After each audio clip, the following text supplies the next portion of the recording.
Bandeko na ngai, Kongo lelo Kongo monene, lelo vraiment tomoni na miso, na ndenge mboka Kongo ebongi. Bandeko na ngai, oyamba lelo losako na ngai, mpona unité oya Kongo, tolanda mibeko mya Lumumba, ya Kisasa na Brazza, toyokana. Bonsoir, bonsoir, mesdames et messieurs. Bienvenue à cet entretien exclusif avec Paulin Makaya. C'est l'émission Température politique présentée par le pape Paul Ier, la figure emblématique Popol Mukelenge Fumukoy. Ce soir, je serai secondé avec mon grand frère et collègue Jean-Guy Kikamba. Qui est donc Paulin Makaya? Paulin Makaya est un homme politique congolais de Brazzaville. Il est diplômé de l'Université de Brazzaville en sociologie politique et diplômé aussi à l'Université de Westminster ici en Grande-Bretagne en communication et gestion. Paulin Makaya a créé ou fondé son parti politique un certain 23 août 2014 où son siège est à Brazzaville. Le parti politique s'appelle UPC, Unis pour le Congo. Paulin Makaya s'est engagé en politique très jeune en 1991 où il devient un très proche collaborateur de la figure emblématique de l'opposition congolaise de Brazzaville, M. Bernard Kolela, qui était à l'époque le président du MCDDI, Mouvement pour la démocratie et le développement intégral. Paulin Makaya a participé en son temps à la pacification du pays, du Congo-Brazzaville, donc lors de troubles qui a suivi l'élection présidentielle de 1992, lorsque M. Bernard Kolela était candidat et qui a perdu contre Pascal Lissouba. En 1997, M. Paulin Makaya a quitté son pays natal, le Congo-Brazzaville, aux côtés de M. Bernard Kolela pour un exil qui l'a conduit en République démocratique du Congo, le pays voisin, puis au Gabon, au Bénin, au Mali, en Côte d'Ivoire, jusqu'en Angleterre, où il a finalement trouvé refuge en 2002 et il a fini par s'installer. En 2007, M. Paulin Makaya se sépare avec son mentor, M. Bernard Kolela, lorsque, de retour au Congo par amnistie présidentielle, M. Bernard Kolela a approché le président Denis Sassou Nguesso et son parti, le PCT, le Parti congolais du travail. En 2014, M. Paulin Makaya et d'autres collègues, comme j'avais dit, ont créé le nouveau parti politique Unis pour le Congo, UPC. Je vais vous donner quelques lignes des actions de M. Paulin Makaya pour que vous ayez une idée de ce qu'il est. M. Paulin Makaya s'est opposé au référendum constitutionnel de 2015 initié par le gouvernement Sassou qui voulait briguer un troisième mandat consécutif. Il a organisé alors une manifestation pacifique qui s'est transformée en affrontement avec la police. Il sera arrêté et condamné à 3 ans de prison, donc de 2015 à 2018 pour incitation des ordres publics selon le gouvernement congolais. Monsieur Paulin Makaya sera finalement libéré en septembre 2018 après 3 ans d'emprisonnement. En janvier 2019, lors de sa première prise de parole publique à l'occasion des salutations avec la presse, M. Paulin Makaya avait appelé le gouvernement Sassou à organiser une conférence nationale qui sera compris avec l'opposition, le parti au pouvoir et la diaspora afin de sortir le Congo-Brazzaville de la crise et à exiger la libération d'autres opposants emprisonnés comme Jean-Marie Mokoko, je pourrais citer aussi M. André Okombi Salissa, tout en exprimant son ambition pour la présidentielle en 2021. Mais en octobre 2020, son parti Unis pour le Congo, l'UPC, sera exclu de la liste officielle des partis agréés par le régime Sassou sous prétexte qu'il n'était pas représentatif dans tout le Congo-Brazzaville. Le 11 décembre 2021, alors que la santé de M. Paulin Makaya se détériorait encore plus et son état était devenu critique, le gouvernement du Congo-Brazzaville, une fois de plus, l'a empêché de quitter le pays pour se faire soigner à l'extérieur pour des soins appropriés. Ce n'est qu'avec l'intervention de l'ambassade britannique à Kinshasa et l'intervention de l'ambassade américaine à Brazzaville et aussi l'intervention des nombreux supporters et membres du parti de Paulin Makaya que M. Makaya a été libéré et permis donc d'aller finalement se faire soigner ici en Angleterre. Donc voilà un tout petit peu, mes chers amis, du Congo-Kinshasa, Congo-Brazzaville, un petit aperçu de ce que M. Paulin Makaya. Il est avec nous sur ce plateau et comme j'ai dit, je suis avec mon aîné Jean-Guy Kamba. Jean-Guy, bonsoir. Bonsoir, Paul. Merci de venir pour porter main à cette émission. Monsieur Paulin Makaya, on vous a vraiment, je pense que bien présenté. Le monde entier vous regarde à l'instant. Un petit mot à ceux qui nous regardent. Bon, je suis d'abord très heureux d'être avec vous après une année et quelques mois. Voilà. Vous savez que je suis arrivé en Angleterre le 20 décembre 2021, dans des conditions que vous avez bien décrites. Je pense que le problème qui m'amène ici, c'est le problème du Congo. Le Congo est malade. Le Congo ne vit plus.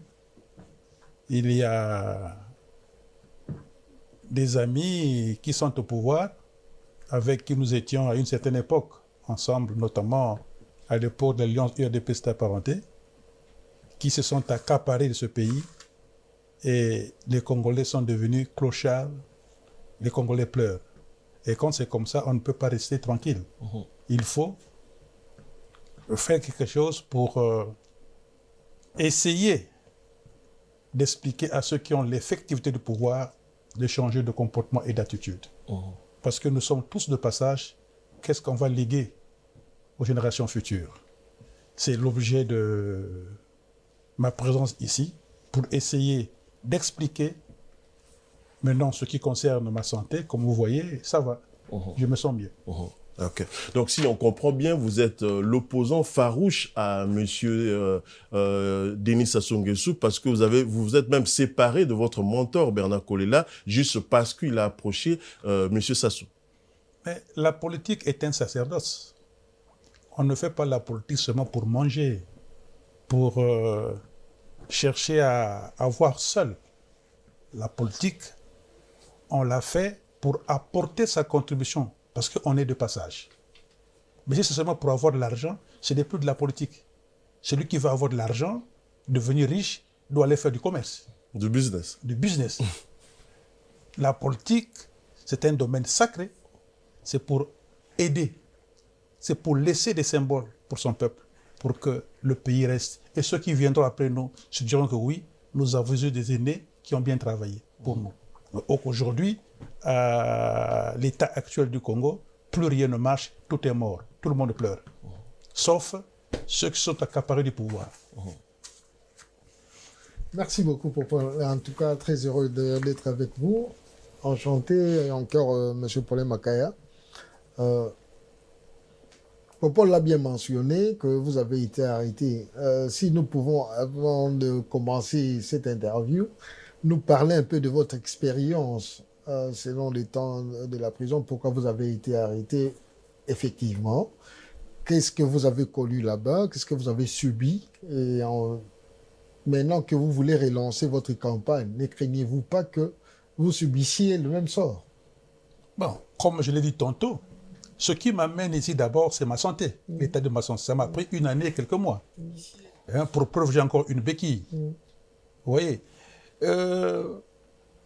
nous sommes sortis, comme l'a bien dit le frère Popol, en 1997, après les événements du 5 juin 1997. Il y a eu la guerre, mais ce sont les forces de Sassou qui ont gagné, en quelque sorte, avec la contribution des forces étrangères. Et il fallait que nous sortions avec les principaux leaders de l'époque, notamment le président Kolela, Lissouba, Yombi, les Ganao et les autres. Mais après 17 ans d'exil, il a bien mentionné que le président Kolela était reparti après la disparition de son épouse en 2005. Donc, une année après, je n'ai pas accepté l'approche, le rapprochement entre le président Kolela et le président Sassou. Parce que pour moi, je pensais que le président Sassou n'a pas été honnête avec le président Kolela. Et lorsque un allié vous trahit, on ne repart pas comme ça. Parce que pour moi, le dialogue ne signifie pas compromission.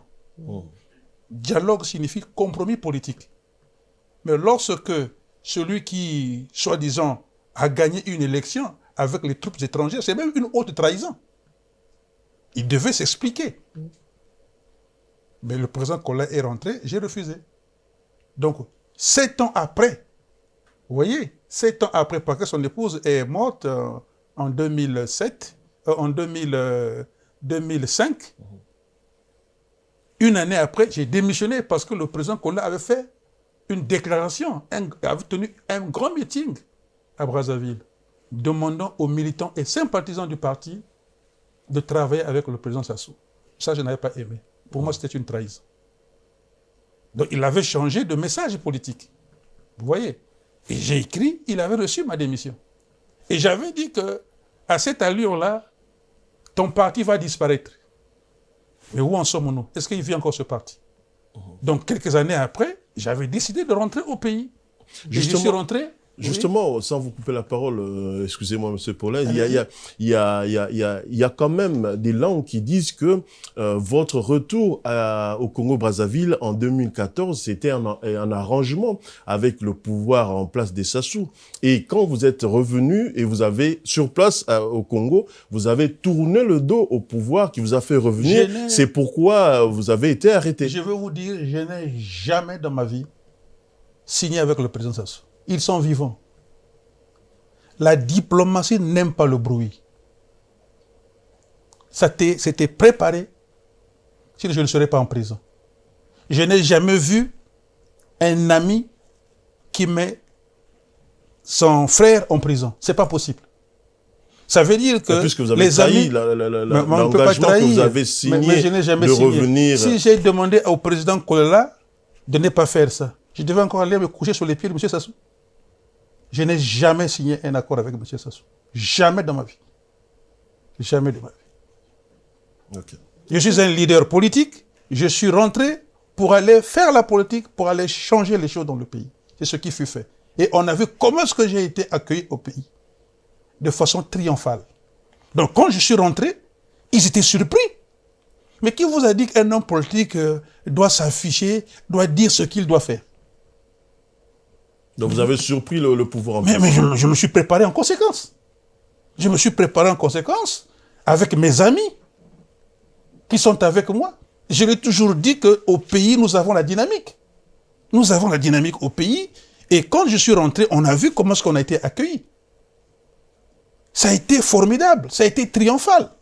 Ils ont eux-mêmes été surpris de constater qu'on pouvait être reçu de cette façon. Vous voyez? Donc nous nous sommes implantés, on a créé notre parti sur la base de la loi sur les partis du 21-2006, du 21 août 2006. Donc nous sommes un parti légalement construit, nous existons légalement. Maintenant, si réellement il y avait une alliance avec eux, ou bien nous avons travaillé en synergie avec eux, mais pourquoi ils n'ont jamais accepté l'existence de mon parti? On a vu ce que s'est passé à Madingo, j'ai été pointé. Non, nous ne sommes pas un parti belliciste, mais nous disons qu'on a créé un parti pour aller au pouvoir et on ne peut pas accepter ce genre de comportement. Pour preuve, pourquoi ils m'ont mis en prison? Parce que nous avons marché. Parce qu'on a dit nous sommes contre le changement de la Constitution. Ce n'était pas une modification, mais un changement de la Constitution. Ça veut dire qu'il a tout changé et il est venu avec, pas une Constitution, mais il est venu avec une charte familiale. Ça ne se passe pas comme ça.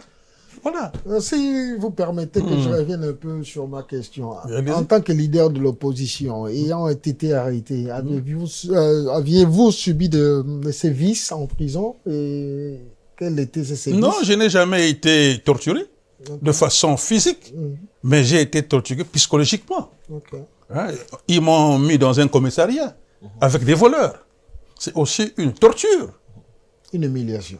C'est une humiliation pour eux. Mais pour moi, le politique, ce n'est pas une humiliation. Il est normal.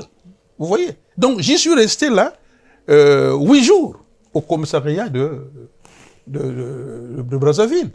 Et vous savez que moi, on ne m'a jamais arrêté. Donc, c'était après la marche du 20 octobre 2015. On a vu, Brazzaville était en ébullition. Et n'eût été le comportement du président Hollande, qui avait dit que M. Sassou avait le droit de consulter son peuple. Je pense qu'ils savent. Pendant 3 jours, nous avons réussi à faire du Congo un pays mort. Ça, ils peuvent le dire. Et eux-mêmes, ils sont au pouvoir, ils savent que le pouvoir était dans la rue. N'eût été la trahison de ceux qui se disent opposants, notamment les frères qui accompagnent, c'est une opposition qui accompagne, faire valoir, qui ont trahi, et j'étais seul sur le terrain. Et personne n'a plus jamais fait comme ça. Les élections présidentielles pointent à l'horizon au Congo-Brazzaville et on a pu entendre dans les coulisses que vous comptez postuler en 2026, je pense, Monsieur Paulin Makaya pour 2026 Congo-Brazzaville. Est-ce que vous confirmez votre ambition de poser encore la candidature cette fois-ci et quelles sont les dispositions que vous avez prises pour que cette fois-ci soit la bonne? Bon, vous savez que lorsqu'on crée un parti, on crée un parti pour aller au pouvoir, Ouais. et non pour servir de faire valoir. C'est ça l'objectif numéro 1 d'un parti politique. Avec mes amis, nous travaillons dans ce sens. Est-ce qu'aujourd'hui, peut-on aller à une élection dans les mêmes conditions? M. Sassou n'a jamais gagné une élection libre, transparente, honnête et démocratique. Il s'impose. Pour preuve, en 2016, il avait été battu par le général Jean-Marie Michel Mokoko. Il s'est imposé. Il est où le général Mokoko? Il est en prison. Vous ne craignez pas qu'il puisse s'imposer encore cette fois-ci? Mais il s'agit de notre pays. C'est ce que nous avons dit en 2021. On a dit aux autres de ne pas partir à cette élection. Il faut aller vers une véritable concertation nationale pour permettre aux Congolais de s'asseoir autour d'une table afin de mettre en chantier une gouvernance électorale fiable. Monsieur Paulin Makaya, précisez-nous. Oui. Vous voulez aller aux élections en 2026? Bien sûr. Vous voulez une concertation nationale comme vous avez proposé je peux prendre l'exemple. en votre temps? Est-ce que vous pouvez aller une conférence nationale? Pouvez-vous partir à une élection comme ça s'il n'y a pas une concertation? Nous sommes prêts. Nous allons partir à cette élection de 2026. Mais dans quelles conditions? Est-ce que dans les mêmes conditions? Vous le savez très bien qu'aujourd'hui, dans le fichier électoral du Congo-Brazzaville, il y a 500 000 électeurs fictifs. Et tous les gars qui sont membres de cette commission dite indépendante sont membres du Parti Congolais du Travail. Mais il faut que les gens s'asseyent. Il faut qu'on trouve les voies et moyens pour mettre en place une véritable commission électorale indépendante, pour permettre à tout le monde d'avoir l'œil. Parce qu'aujourd'hui, c'est le PCT. Est-ce que vous savez que de la présidence au comité des quartiers, en passant par les institutions issues des braquages électoraux, ils sont tous membres du Parti Congolais du Travail. Vous allez gagner comme ça? Donc vous récusez même la commission électorale. Mais pour nous, c'est normal. Pour nous, elle n'est pas indépendante, c'est une commission électorale partisane. Donc nous allons nous battre pour mettre en place une véritable commission électorale indépendante pour donner aux Congolais les véritables élections comme en 1992. Monsieur Paulin Makaya, vous aviez bien dit vous-même que vous aviez connu cette expérience d'arrestation à cause du soulèvement du peuple que vous avez essayé d'initier.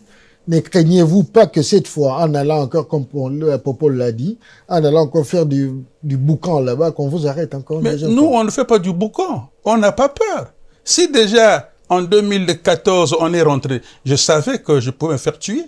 Je savais que si ce n'était pas la mort, c'est la prison. Si ce n'est pas le succès, c'est l'échec. Donc, on n'a pas peur. Et j'y suis resté 8 ans sur le terrain. Les gens peuvent vous le dire que nous avons la dynamique sur le terrain. Nous, on n'a pas peur. Mais lorsqu'on se bat pour son peuple, mais il faut le faire. Mais si on ne le fait pas, qui va le faire pour notre peuple? Donc nous sommes là pour essayer de changer les choses dans notre pays, pour permettre aux Congolais de vivre décemment. Le pays ne marche pas, le pays va très mal. Il faut bien que les Congolais se ressaisissent. On ne peut pas laisser le pays à M. Sassou qui est en train de faire de ce pays ce qu'il veut. Hein? Mais M. Sassou, ce n'est pas l'espérance, M. Sassou. Mais connaissant sa position, pardon, M. Makaya, connaissant sa position, selon les bruits qui courent autour de M. Sassou, que normalement il voudrait laisser les pouvoirs à son fils, ne craignez-vous pas que le fils prenne la relève? Mais est-ce que vous savez que en 1992, après l'élection de Pascal Lissouba, il avait soutenu le président Pascal Lissouba. Le président Lissouba arrive au pouvoir avec les voix du président Sassou. Mais après, ils ne se sont pas entendus. Il a signé avec le président Kolela. Hein? C'était en 92, c'était en novembre 92 qu'ils ont signé. Et moi, j'étais déjà membre du bureau politique, j'étais le Benjamin du bureau politique. Donc, M. Sassou, c'était, dans le cadre de l'Alliance, c'était le chef. Donc, il y avait le président Kolela qui était le président de l'Alliance. Il était vice-président et le président Tshisekedi Kaya. Donc, quand il parle du désert, de sa traversée du désert, il le dit souvent. Moi, j'étais dans le désert avec lui. J'étais le Benjamin. Les Ngolo Pia sont vivants. On peut les citer, les Mvouba. Est-ce qu'à cette époque, son fils était là? Est-ce que nous, on n'a pas le droit de défendre nos droits? On va laisser le pouvoir au fils ou à l'enfant de M. Sassou? Et qu'est-ce qu'il a fait pour le pays? C'est parce que son père est là, il a pris le pouvoir par la force? On ne peut pas l'accepter. Puisque nous étions les adjoints de son père. On va l'accepter, nous sommes encore en vie. Nous aussi, nous avons des enfants. Est-ce qu'on va faire autant? Non. Le Congo n'appartient pas au clan Sassou. Le Congo n'appartient pas à des familles. Le Congo est une république, une nation. C'est-à-dire, une république, c'est quoi? C'est une communauté de valeurs partagées. C'est tous les Congolais qui doivent s'asseoir parce que rien ne marche. Il y a la misère dans ce pays. Le Congo ne vit pas, plus rien ne marche. Qu'est-ce qu'on fait? À quand votre retour au Congo-Brazzaville? Parce que nous sommes en direct, il faut le dire à l'instant, sur Facebook, nous sommes en direct live sur YouTube et nous avons beaucoup de commentaires, de questions. Les Congolais de Brazzaville veulent savoir quand est-ce que M. Paulin Makaya, finalement, va retourner au pays. Mais vous le savez très bien, ce qui m'amène, c'est d'abord ma santé. J'ai encore quelques rendez-vous. Et puis nous avons un travail diplomatique à faire. Il faut remercier les amis qui nous ont aidés, qui ont travaillé avec nous. Vous l'avez dit. Vous voyez? Donc nous allons, d'ici peu, entreprendre une tournée internationale pour expliquer à ceux-là ce que nous devons faire. C'est d'abord ça. Mais après ces rendez-vous, nous allons annoncer notre retour. Pour l'instant, il faut bien que j'abandonne la béquille que je porte sur moi. Voilà. En parlant du Congo-Brazzaville, vous qui maîtrisez les choses, j'ai une question quand même à poser. On a vu sur les réseaux sociaux un opposant gabonais qui revenait du Congo-Brazzaville avec dans sa valise 1 milliard de francs CFA. Et cet opposant s'est fait arrêter par le gouvernement gabonais. Pourtant, il est sorti du Congo-Brazzaville avec cet argent. Quelle est votre appréciation par rapport à cela? Mais nous sommes attristés lorsque nous avons appris cela. Nous avons des amis au Gabon. On a essayé de discuter. On a compris que M. Sassou donne de l'argent aux opposants pour foutre le bordel dans d'autres pays. Est-ce qu'il est normal? Il n'est pas normal. Il n'est pas normal. Et si lui, d'autres pays faisaient autant, nous donnaient de l'argent pour aller le chasser du pouvoir, sera-t-il content? Donc vous accusez M. Sassou de soutenir les opposants gabonais pour changer le pouvoir. Êtes-vous sûr? Mais c'est pas nous qui l'avons dit. Il a été condamné pourquoi? Le pouvoir gabonais a de liens, de famille, de mariage avec le pouvoir congolais. Vous savez que dans toute famille, on ne sait pas ce que se passe à l'intérieur. Déjà, ça c'est plus compliqué que ça. J'ai une question quand même, excusez-moi, Jean-Guy. Nous sommes du Congo-Kinshasa. On a aussi nos problèmes à nous.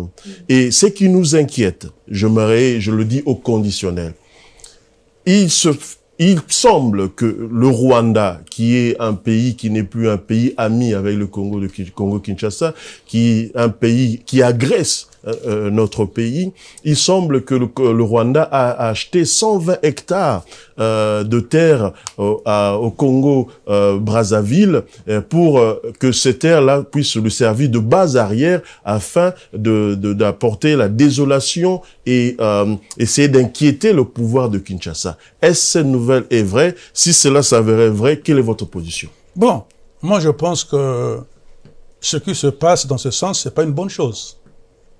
Même si on parle de concession de terre, ça ne doit pas se passer comme ça. Vous savez, le Rwanda est un pays de 26 000 km² seulement. Donc 26 000 km² chez nous, c'est seulement un département. Hein. C'est le département de la cuvette ouest. Mais sur cette superficie, il y a 11 à 12 millions de Rwandais. Donc, c'est vraiment, ils vivent à l'étroit, c'est petit. Donc, n'oubliez pas que M. Kagame a une vision expansionniste. C'est ça, justement.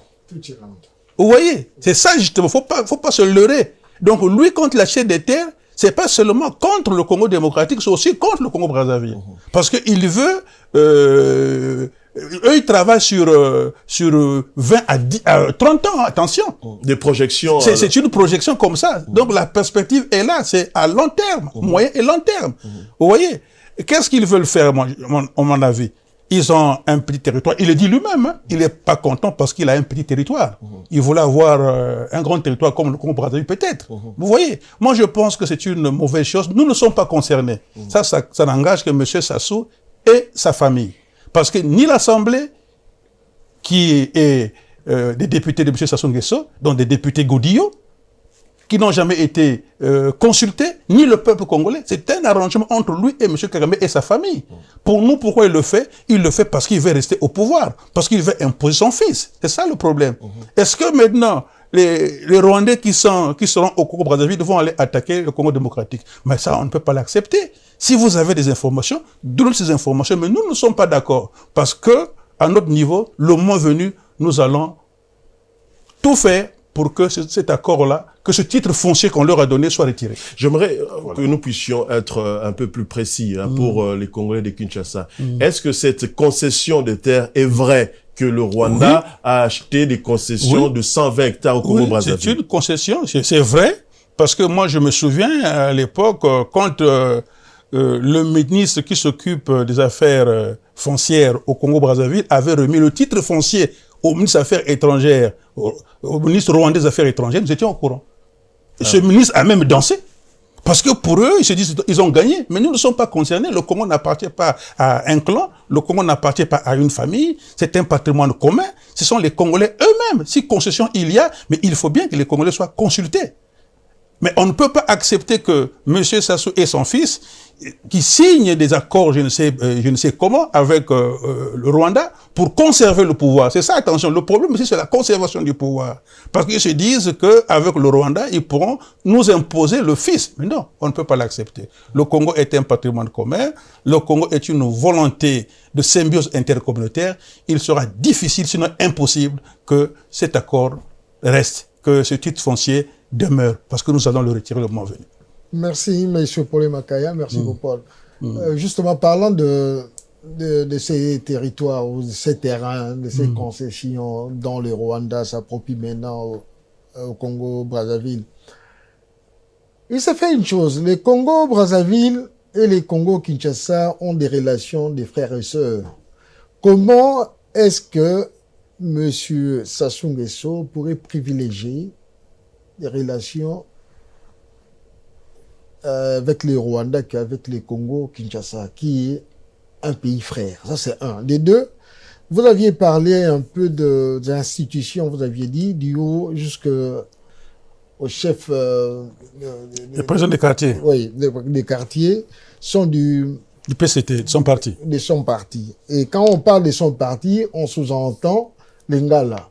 Comment est-ce qu'un pays comme le Congo-Brazzaville, qui n'a que des tribus, puisse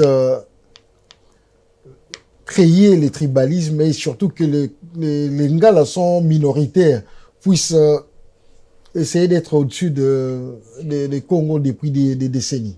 Si je comprends bien, pour compléter, M. Jean-Guy, comment est-ce que les Ngala minoritaires arrivent à rester, à conserver le pouvoir pendant des décennies? Voilà. Et cela crée aussi un tribalisme au Congo-Brazzaville. Bon. Moi, je pense qu'il n'y a pas que deux tribus au Congo-Brazzaville. C'est des groupes. Voilà. Oui, je vais expliquer.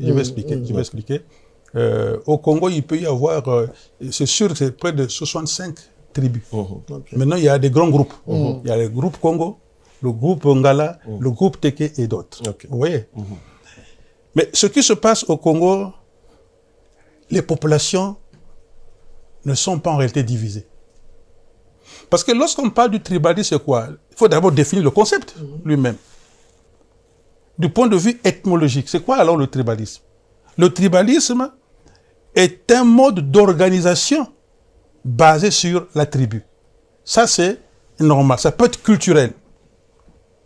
Mais du point de vue politique, c'est une organisation politique, attention, qui est basée sur la lutte entre les groupes au profit de leurs leaders. Ce sont les leaders qui divisent. Je vous dis, ce sont les leaders qui divisent, notamment le président Sassou, qui sait qu'il est minoritaire et il oppose les ethnies. Mais autour de lui, il a saucissonné les départements. Il a aussi les enfants d'autres départements. Hein? Ne pensez pas qu'il est tout seul. Mais il s'est accaparé de cela pour s'imposer et avec l'aide de notre ancien colonisateur. N'oubliez jamais ça. N'oubliez jamais ça. De notre ancien colonisateur. Parce que tout ce qu'il fait, c'est sous le contrôle de notre ancien colonisateur. C'est ça. Même. Mais bien sûr, vous le savez très très bien. Pour preuve, il a pris le pouvoir le 5 juin, vous avez vu comment il l'a fait. Vous voyez? Donc moi, je pense que le tribalisme, c'est l'arme des faibles. C'est lui. Et le président Kola disait que c'est le signe des gens non évolués. Mais il le veut rester. Il faut qu'il divise, puisqu'il sait qu'il est minoritaire. S'il ne divise pas, comment est-ce qu'il va régner? D'accord. Mais le peuple en lui-même, la misère n'a pas de tribu. Hein. Le manque d'eau potable n'a pas de tribu. Hein. Le manque de médicaments n'a pas de tribu. Tout le monde qui souffre. Ne pensez pas que dans le Nord, il n'y a pas des Congolais qui souffrent. Voilà pourquoi notre Nord s'est uni pour le Congo. C'est déjà une solution. Voilà pourquoi nous voulons que les choses changent dans ce pays. Le tribalisme ne peut pas prospérer avec Unis pour le Congo. Mais eux, ils utilisent cela pour rester longtemps au pouvoir. Okay. Je voudrais ajouter quelque chose. Regardez vous-même. M. Sassou a mis en place une charte familiale, ce qu'il appelle une constitution, mais qui nomme aux hautes fonctions civiles et militaires. C'est lui. Mais il nomme les généraux, ils sont plus membres de sa tribu. Les finances, les régies financières, c'est les gars membres de sa tribu. Il s'accapare de tout ça. Et il parle de quoi? Il parle d'unité nationale. Il parle de quoi? Il parle de symbiose, il parle de vivre ensemble. Non. Il s'agit d'une escroquerie politique, d'une tromperie, sinon des fables de paix et d'unité nationale. C'est comme ça qu'il veut s'imposer. Mais nous, on ne peut pas rentrer dans ce sens-là, dans cette direction, pour diviser les Congolais. Pour nous, les Congolais sont un, unis, indivisibles.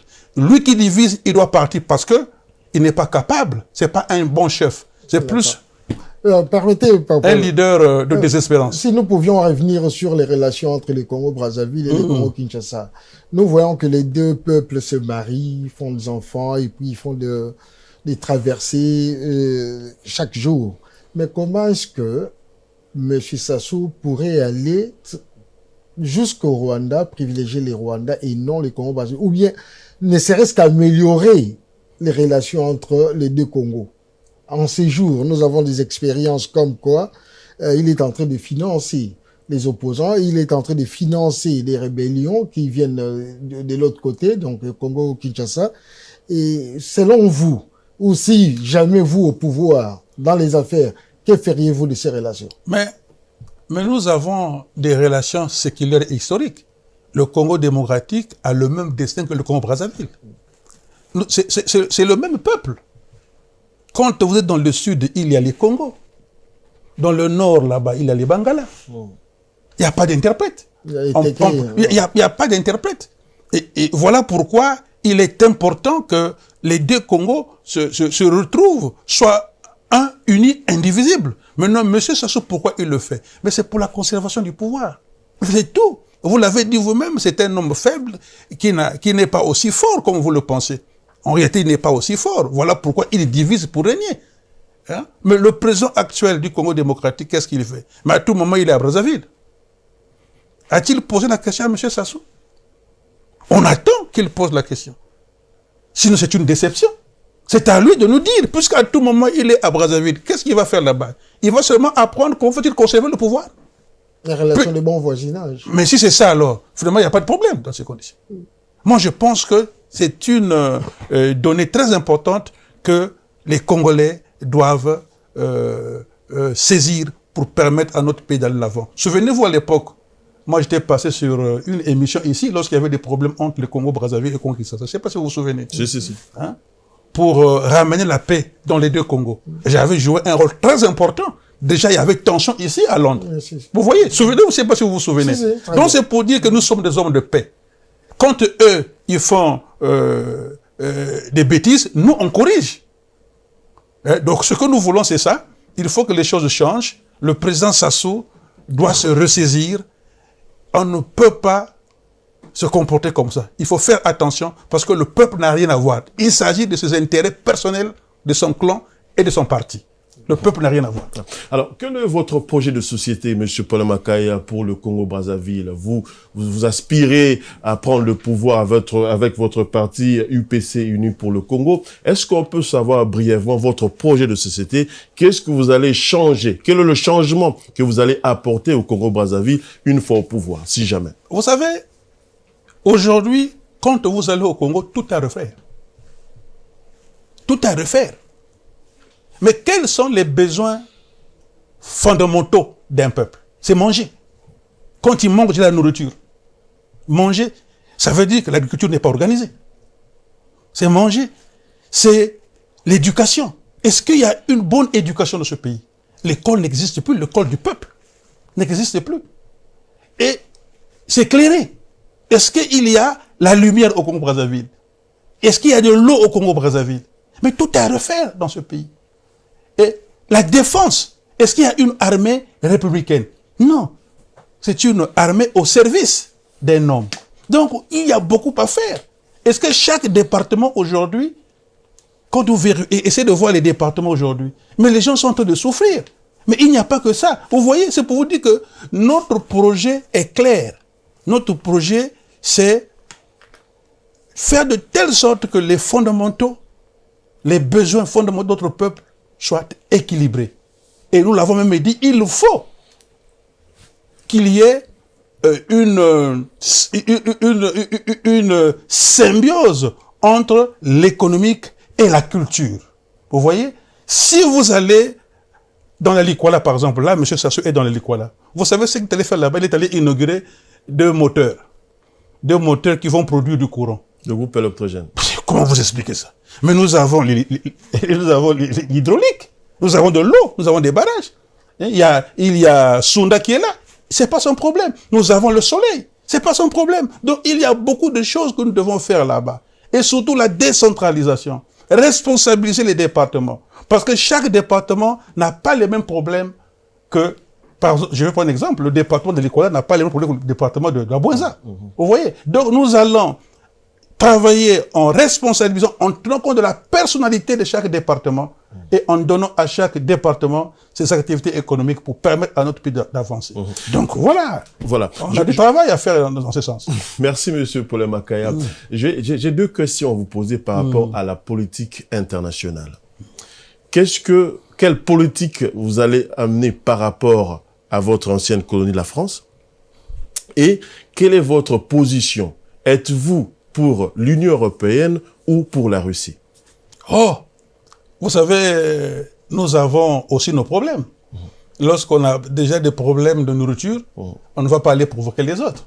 Pour nous, quel sera votre alignement? D'abord par rapport à la France, votre politique internationale. Mais bien sûr, par rapport à la France, nous allons discuter franchement avec la France. N'oubliez pas que c'est la France qui a tout fait pour que M. Sassou change la Constitution.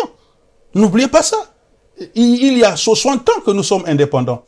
Alors, qu'est-ce que nous avons? Le chemin des fautes est mort. Il faut qu'on discute franchement avec la France. Il faut qu'on discute. On n'est pas ici pour dire que la France est ceci, elle est mauvaise, elle est là. C'est pas ça le problème. Le problème aujourd'hui, qu'est-ce que la France veut et qu'est-ce que nous voulons? C'est d'abord nous. Parce que notre combat à nous, c'est d'abord les Congolais. Nous ne sommes pas des Français, nous. Nous sommes d'abord des Congolais. Il faut qu'on essaie de voir ce qu'il faut faire avec la France. Maintenant, en ce qui concerne la guerre entre l'Ukraine et la Russie, mais nous sommes des Bantous. Ça veut dire? Mais les Bantous, c'est des gens qui se battent pour le dialogue. Nous devons privilégier le dialogue. Est-ce que lorsque deux frères se battent, le troisième, qu'est-ce qu'il vient faire? Il vient pour attiser la haine, mais il vient pour éteindre le feu. Donc chez nous, nous avons l'aiguille et le fil pour coudre. Votre alignement, c'est avec l'Union européenne ou bien avec la Russie? Non, mais je l'ai déjà dit. Donc pour nous, c'est l'unité. Il faut dialoguer avec tout le monde. En politique, on ne dit pas que je suis avec un tel, je ne suis pas avec un tel. Non, c'est pas ça le problème. Le problème ici, nous avons nos intérêts, nous allons discuter. On parle aujourd'hui de quel monde? C'est ça le problème. On parle de quoi? On parle de quoi? Il faut que le monde entier soit uni. La mondialisation. On parle bien sûr de la mondialisation, mais ce n'est plus comme avant. C'est ça le problème. Faut pas dire qu'il faut aller avec les Européens, il faut aller avec les Chines. Non, c'est pas ça le problème. Nous avons nos intérêts, on va travailler avec tout le monde en tenant compte de nos intérêts. Monsieur Polem Makaya, demain ou après-demain, après les élections, vous pourriez être président de la République du Congo-Brazzaville. Aujourd'hui, en Afrique, beaucoup de pays s'y partent. Certains des pays africains ont rejeté la France carrément et totalement. Vous, au pouvoir, rejetteriez-vous la France ou la conserveriez-vous? Vous savez, lorsqu'on arrive au pouvoir, il faut s'imprégner des dossiers. Il faut discuter avec les autres. Vous ne venez pas avec des idées arrêtées pour dire on chasse un tel, on garde un tel. C'est pas ça. Là, on parle en français. Est-ce que c'est notre langue? On devait parler lingala ou bien Monukutuba. Pourquoi on ne le fait pas? Donc, il y aura des discussions. Nous allons discuter avec la France, réellement avec la France, pour leur dire que nous ne sommes pas d'accord avec ça. Il faut revoir votre position. C'est comme ça. Maintenant, s'il y a des marchés, il y aura des appels d'offres. Si c'est la France qui gagne, elle va gagner. Si c'est un autre pays qui gagne, ce pays va gagner. On va voir en fonction des intérêts de notre peuple. C'est comme ça, mon frère. Vous savez bien que ces pays n'aiment pas des discussions pareilles parce que s'ils ont eu des privilèges depuis des années que vous veniez faire une différence lors de votre pouvoir, ils pourraient... La France doit se réinventer. Okay. Il faut que la France se réinvente. Si la France continue comme ça, elle va perdre les anciennes colonies. Il y a une inquiétude. Il faut un nouveau paradigme. Il y a une inquiétude, M. Polem Makaya. Permettez-moi de vous le dire. D'une manière générale, les politiciens africains ont toujours un regard vers l'Occident. Quand je vous ai présenté, on a dit que c'est la Grande-Bretagne qui a pesé de son poids pour vous aider à quitter le Congo-Brazzaville. Vous avez trouvé refuge ici en Grande-Bretagne. Nous avons des inquiétudes. Une fois, si jamais vous êtes au pouvoir, ne ferez-vous pas la politique de la Grande-Bretagne? Pourquoi est-ce que nos problèmes, ou pourquoi est-ce que nos solutions doivent être trouvées en Occident? C'est le néocolonialisme que nous évitons pour l'Afrique. Oui, c'est pas ce que nous avons dit à l'UPC. À l'UPC, on va discuter avec tout le monde. Vous voyez, est-ce que nous avons... N'êtes-vous pas à la merci de la Grande-Bretagne puisque vous avez refuge ici? Par gratitude. Moi, je pense que ce n'est que normal. Ça, c'est des pays démocratiques. Lorsque vous êtes menacé de mort, vous devez partir quelque part. Ce que je vous dis, nous sommes... Pourquoi pas le Togo? Pourquoi pas le Maroc? Vous l'avez dit que j'ai commencé par l'Afrique. Non, mais la finalité, comme on dit, la fin justifie. On est moins protégé dans ces pays parce qu'on a tenté à nous faire du mal. Nous avons essayé d'aller en France à l'époque de Chirac. Il a refusé de nous donner des visas. Il a refusé carrément. Pour preuve, il est où, M. Blaise Compaoré? Et pourtant, il est parti il y a longtemps du pouvoir. Il a quitté le pouvoir. Il voulait bien, étant malade, il voulait bien faire un tour en France. Souvenez-vous. Est-ce qu'on l'a accepté?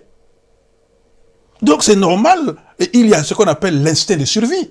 Il faut que chacun de nous se debout pour aller maintenir sa vie ailleurs. Ce sont les Anglais qui ont accepté de nous recevoir ici. Et voilà pourquoi nous sommes ici. Donc, aucun pays africain n'a offert l'hospitalité. Non, on est passé par, tu l'as dit toi-même, on est passé par Kinshasa, Kinshasa à côté de Brazzaville. Donc facilement on peut vous tuer. Hein. La sécurité n'est pas réunie. On est parti au Bénin, au Gabon, partout on a fait tout ça. C'est facile. Facilement vous pouvez mourir. Mais ici, quand même, on est mieux sécurisé. Ce n'est que normal. Monsieur Polem, vous venez de dire quelque chose de si important. Que vous avez fait les tours de l'Afrique, venir chercher les soins ici. Demain au pouvoir. Comment pourriez-vous développer ces pays selon les infrastructures, les sociales et Moi, je pense que... la distribution des richesses? Mais il est très important. Vous parlez au niveau africain ou au niveau Non, national? au niveau du Congo-Brazzaville. Mais au niveau du Congo, c'est normal. Lorsqu'on est au pouvoir, c'est pas pour vous, c'est pour votre peuple. Voilà pourquoi j'ai dit qu'on n'est pas là pour dire qu'on va donner ça à tel département. Non, nous avons des richesses. Nous allons envoyer des gens sur le terrain. Il faut auditer nos départements. Puisqu'il n'y a rien. Nous allons auditer nos départements, voir ce qu'il y a, ce qu'il n'y a pas. Mais quand vous vérifiez bien, il n'y a rien. Tel que dans les Likwala. Likwala, c'est vraiment il n'y a rien. Il n'y a absolument rien. Il faut construire la Likwala. Parce Prenez un exemple. Oui. Si demain vous êtes au pouvoir, est-ce que les leaders, les autorités auront toujours ces privilèges de venir se faire soigner en Europe comme vous avez eu? Mais je l'ai dit tout à l'heure, les besoins fondamentaux d'un peuple. Je parle de ça, non? Des besoins fondamentaux. Je parle de l'hôpital. Il faut réhabiliter l'hôpital. D'abord, chez nous, il n'y a plus d'hôpitaux. Des lois mais bien sûr, mais il faut qu'il y ait des hôpitaux décents. Il faut qu'il y ait des hôpitaux décents. Il faut qu'il y ait tout. Il faut qu'on donne des moyens. Il faut qu'on soigne notre peuple. Il faut qu'on donne à manger à notre peuple. Il faut qu'on donne le courant à notre peuple. Ça se passe comme ça. Mais c'est un investissement. On va investir. Parce qu'aujourd'hui, avec ce qui se passe, le Congo n'a plus d'argent. C'est M. Sassou qui s'accapare de tout. Aller au trésor. Le trésor, c'est la banque de l'État, non? Il n'y a rien. Comment on fait? Monsieur Paulin Makaya, croyez-vous en l'Union africaine? Bon. Est-ce que l'Union africaine joue son rôle? Justement, on veut vous entendre. Mais oui, mais voilà pourquoi je dis que pour moi, l'Union africaine, c'était un machin. C'était un machin au service des autres.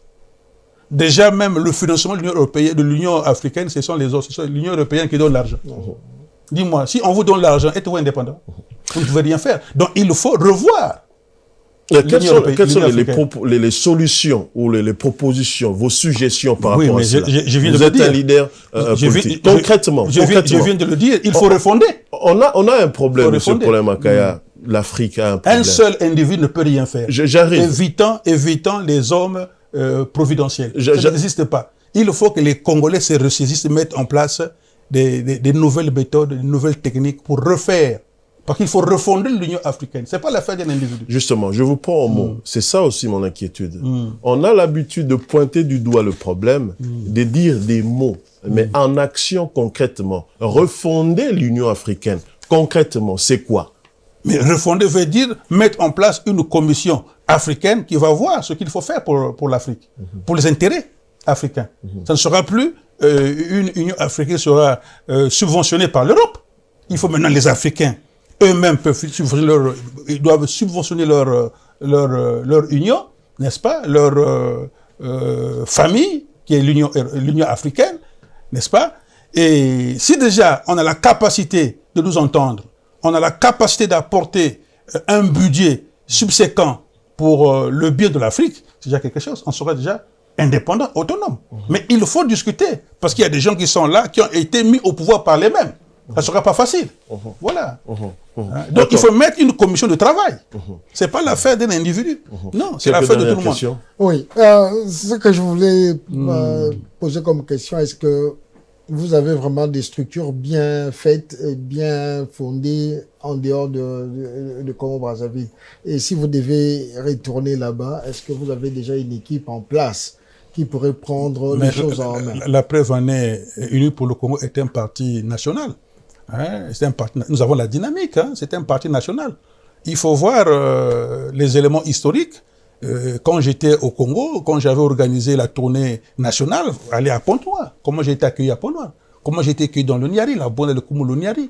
On parle d'ici d'une équipe capable de prendre directement les choses en main. C'est pas seulement une équipe ici. L'Union pour le Congo, c'est à travers le monde. C'est pas seulement la Grande-Bretagne. Quand vous allez en France, aux États-Unis, partout, nous avons des cadres. Au Congo, nous avons des cadres. Nous sommes une structure bien organisée. Pour preuve, je ne suis pas seul. C'est toute une équipe. Merci beaucoup. Alors, j'aimerais, le temps que M. Paulin Makaya nous a donné touche à sa fin, mais j'aimerais que M. Paulin puisse regarder la caméra qui est là. Les Congolais sont là à travers le monde. Et si vous pouvez faire ce message en Moulkoutuba ou en Lingala, ils sont là. On vous laisse peut-être 2, 3 minutes ou 5 minutes. En tout cas, ça dépend de vous.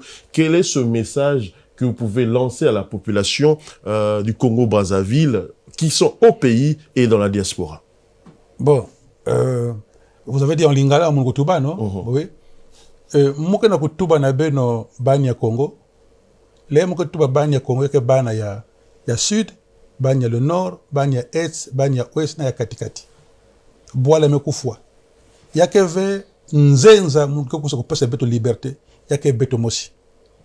Il faut que beto kato la boma na mambo ya boala. Parce que boala ke ve boala ya muntu mosi. Yake boala ya beto nyonso to. Niyina munu mwani ya beno mezaba ba pasi beto mekutala na bampangi. Na boloko beto na bampangi kake na boloko foso ba mukoko, foso ba okombi. Yake samu na beno, samu na beto nyonso to. Beto ke kufwa, iki beto ke bika na bani ya beto wa foso boala mekufwa kima ke dia kave. Kaka ni PCT, ngeke président PCT, ngeke na isi PCT yake normal ve. Ine mekuma ubandi. Naza ko loba na bana Congo, bino soto, naza mwana na bino Paulin Makaya, toza ko bunda pona mboka ekufi. To lubi que soki to tike kaka boye bana biso ko mona pasi. Nzamba apesa ke biso mboka kitoko, toza na mbongo, toza na matière première na biloko nyuso tu. Mais pona nini batpoza ko mona pasi, nako so bakisi pasi, ko lia pasi, ko voyager pasi te, to sala boye te. Ni wana to lubi na bato wana bazana bokonzi batika ko sala boye. Eza malamu te. Biso to lubi to ko zonga songo to ko sisa ba traitement na biso to ko yakuna to na mosala to ko zonga. Bino moko boye biango na sali 8 ans kuna na mboka pona makambo oyo. To koti ba boloko ba humilier biso mais to ko tika makambo mboka te parce que za mboka na biso moko. Ni wana lubi na bino to sala bo moko to sauver mboka. Merci, M. Paulin Makaya. Juste une toute petite dernière question. Quelles sont les activités à venir de votre parti? Y a-t-il des dates? Y a-t-il des rencontres? Y a-t-il des organisations à travers la diaspora? Vous allez rencontrer la diaspora? Y a-t-il des activités que vous avez prévues dans les jours qui suivent, dans les mois qui suivent? Mais oui, nous avons commencé, vous savez, après une année de traitement, et quelques mois, nous avons déjà commencé à descendre dans toutes les villes de UK, notamment la Grande-Bretagne. La fois dernière, nous étions à Manchester pour discuter avec la communauté. On va repartir d'ici peu. On va faire Birmingham et Londres. Après Londres, on va aller en France, discuter avec nos collègues qui sont là-bas, des collègues leaders qui sont là-bas, discuter avec eux, voir ce qu'on peut faire ensemble. Et puis, on va aller aux États-Unis. Donc, on a un programme vraiment chargé. On va commencer, on a déjà commencé vraiment, le temps presse. Nous allons vraiment beaucoup voyager pour expliquer la politique qui est la nôtre. Pensez-vous à une alliance pour avoir une candidature commune, un seul candidat pour toute l'opposition? Nous ne sommes pas contre. Vous l'avez dit vous-même.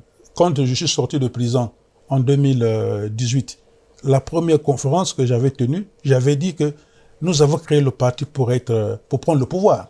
Maintenant, si l'opposition pense que c'est quelqu'un d'autre qui peut avoir les mêmes idéaux que nous, qui n'a jamais trahi, mais pourquoi pas une candidature unique? Elle s'impose pour le bien des Congolais. Merci. Non, juste un remerciement, M. Paulin Makaya, d'être passé, et espérons que nous l'aurions encore une prochaine fois. Merci à Paul de m'avoir invité. En tout cas, tout est un plaisir.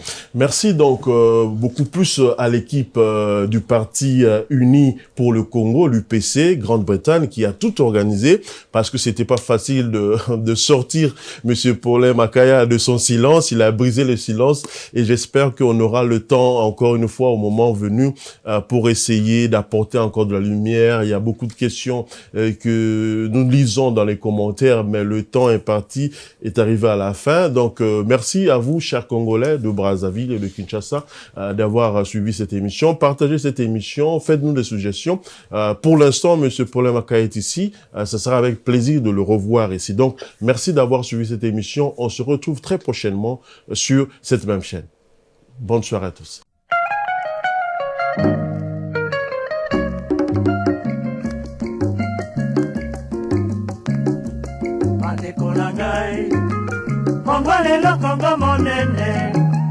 Lelo vraiment tomoni na miso, na ndenge mboka Congo ebongi. bandeko na ngai oyamba lelo losako na ngai mpona unité oya Kongo tolanda mibeko mya Lumumba ya Kisasa na Brazza.